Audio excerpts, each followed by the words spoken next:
কিভাবে মোচা রান্না করলে দুর্দান্ত খেতে লাগে আর মুখের স্বাদও বদলায়। আপনারা মোচার বিভিন্ন রকমের রেসিপি খেয়ে থাকেন, আজ আমি একটু অন্যরকম করে মোচার একটি রেসিপি নিয়ে এসেছি। নমস্কার বন্ধুরা, সুদীপা রকমারি চ্যানেলে সবাইকে স্বাগত। চলুন কিভাবে আমি এই মোচার রেসিপি করে দেখাই। এর জন্য আমি একটা মোচা নিয়েছি। মোচাটাকে খুব ভালো করে ছোটো ছোটো টুকরো করে কেটে নিয়ে প্রেশার কুকারে প্রথমে সেদ্ধ করে নিচ্ছি। দিয়ে দিয়েছি একটু হলুদ, সামান্য একটু লবণ আর পরিমাণ মতো জল। মোচা কাটাটা আপনাদের কাছে আর শেয়ার করলাম না, বাসি দিয়ে নামিয়ে নেব। দুটো বাসি দিয়ে নিয়েছি, জল ঝেড়ে চলে এলাম নিয়ে। এর মধ্যে দিয়ে দিচ্ছি একটু লবণ, একটু হলুদ আর দিয়ে দেবো পোস্ত, সর্ষে আর কাঁচা লঙ্কা আমি বেটে নিয়েছি। এখানে পোস্তর পরিমাণটা বেশি আছে, আপনারা ইচ্ছে করলে পুরোটা সর্ষে দিয়েও করতে পারেন। আমি সাদা সর্ষে আর পোস্ত নিয়েছি, মিক্সি ধুয়ে জলটাও দিয়ে দিলাম। এবার খুব ভালোভাবে মোচাটাকে এই পোস্ত সর্ষে বাটার সাথে মেখে নেব। মেখে আমি 10 মিনিটের মতো রেখে দেব। 10 মিনিট এইভাবে মেখে ম্যারিনেট করে রেখে দিলে এর স্বাদ কিন্তু দুর্দান্ত হবে। দেখুন মেখে নিয়েছি খুব ভালোভাবে। এবারে 10 মিনিটের জন্য রেখে দিচ্ছি। এরপর আমি গ্যাসে কড়াই বসিয়ে নিলাম, দিয়ে দিচ্ছি সর্ষের তেল। সর্ষের তেলেই এই রেসিপিটা খেতে দুর্দান্ত হবে। মোচার রেসিপি কিন্তু সর্ষের তেলেই বেশি ভালো লাগে। দিয়ে দিলাম একটা শুকনো লঙ্কা আর দুটো চেরা কাঁচা লঙ্কা, দিয়ে দিচ্ছি গোটা জিরে। এবার ভালো করে ফোড়নটাকে ভেজে নিচ্ছি। ফোড়নটাকে ভালো করে ভেজে নিলাম। দেখুন ফোড়ন ভাজার গন্ধ বেরিয়ে এসেছে।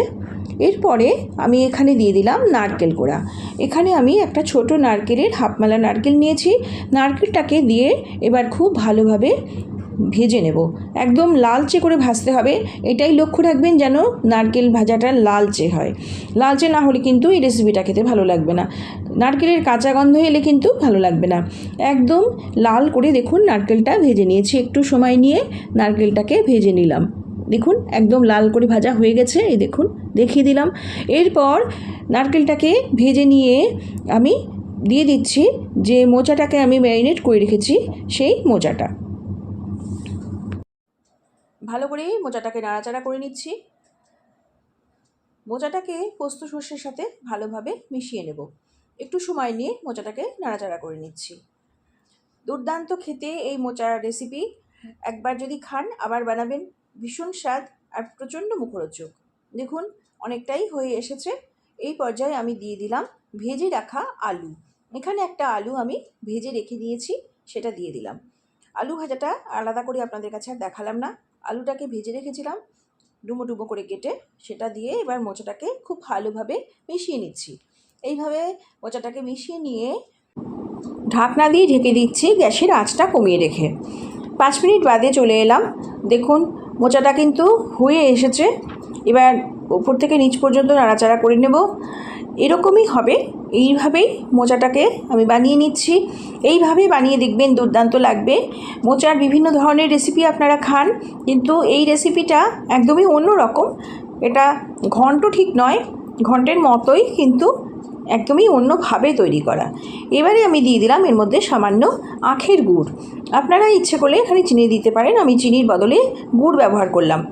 গুড়টা দিয়ে খুব ভালোভাবে এবার মিশিয়ে নিচ্ছি। দেখুন এইভাবে গুড়টা দিয়ে আবার ভালো করে মিশিয়ে নিলাম। মোচা নিরামিষ মোচা কিন্তু একটু মিষ্টি মিষ্টি হলেই খেতে বেশি ভালো লাগে, সেই জন্য একটু আমি মিষ্টি দিলাম। আর আপনাদের যদি ইচ্ছে হয় মিষ্টিটা স্কিপ করে যাবেন। ভালো করে নাড়াচাড়া করে নিয়েছি।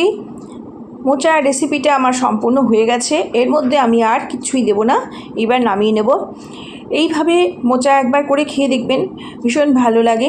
নারকেল দিয়ে সর্ষে পোস্ত দিয়ে এইভাবে মোচার রেসিপি কিন্তু মুখের স্বাদ একদম বাড়িয়ে দেয়। দেখুন কত সুন্দর দেখতে হয়েছে আর দুর্দান্ত খেতে।